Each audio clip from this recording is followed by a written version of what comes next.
అదేవిధంగా ఆన్లైన్ రెమ్మి, వీటికి సంబంధించిన విషయాల మీద కంటిన్యూస్గా సభలో చర్చ జరగడం, బయట ఆందోళనకరమైన పరిస్థితులు ఉండడం, సిద్దిపేట శాసనసభ్యులు హరీష్ రావు గారు ఆన్లైన్ బెట్టింగ్ మీద, అదేవిధంగా ఈ బెట్టింగ్ యాప్ల మీద, ఆన్లైన్ రమ్మీ గేమ్ల మీద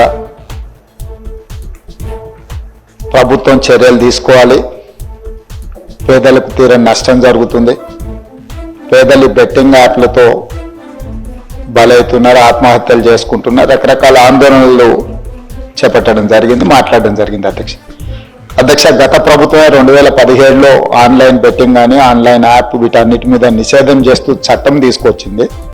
చట్టం చేశాం కానీ దాన్ని పకడ్బందీగా అమలు చేసే విషయంలో మరి గత ప్రభుత్వంలో కొంత నిర్లక్ష్యం జరిగింది.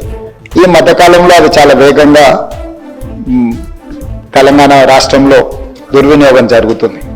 అందుకే అధ్యక్ష తమ ద్వారా ఇది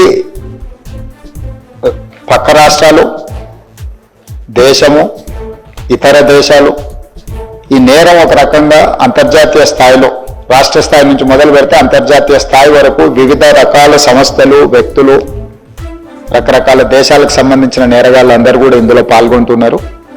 ఇది ఏదో టెంపరీగా ఒక పోలీస్ స్టేషన్లోనో లేకపోతే ఒక పరిధిలో మనం విచారణ చేస్తే దీనికి ఈ సమస్యకు సమూలమైన పరిష్కారం కనుగొనే పరిస్థితి లేదు. కాబట్టి ఈ ఆన్లైన్ బెట్టింగ్ కానీ, ఆన్లైన్ ఈ యాప్లు కానీ, లేకపోతే ఆన్లైన్ రమ్మీ లాంటి గేములు, డిజిటల్లీ ఈ గేమింగ్ ఏదైతే జరుగుతుందో, ప్రధానంగా బెట్టింగ్ ఏదైతే జరుగుతుందో దీని పట్ల రాష్ట్ర ప్రభుత్వము అప్రమత్తంగా ఉండాలి, కఠినంగా వ్యవహరించాలని నిర్ణయం తీసుకున్నది. అధ్యక్ష ఆన్లైన్ బెట్టింగ్ కానీ ఆన్లైన్ రమ్మీ గేమ్ల పట్ల అప్రమత్తంగా ఉండడమే కాదు కఠినంగా వ్యవహరించాలని ఈరోజు రాష్ట్ర ప్రభుత్వం నిర్ణయం తీసుకున్నది. దీన్ని నిరోధించడానికి, నిషేధించడానికి అవసరమైన చర్యలు తీసుకోవడానికి ఒక స్పెషల్ ఇన్వెస్టిగేషన్ టీం, వీలైతే సిబిసిఐడి కానీ లేకపోతే అధికారులతో సమీక్ష చేసిన తర్వాత ఒక స్పెషల్ ఇన్వెస్టిగేషన్ టీంని వేసి కఠినంగా వ్యవహరించాలని చెప్పి ఈరోజు రాష్ట్ర ప్రభుత్వం నిర్ణయం తీసుకున్నది. అధ్యక్ష దీంట్లో ప్రధానంగా 2 సంవత్సరాల కంటే మించి శిక్ష కూడా లేదు.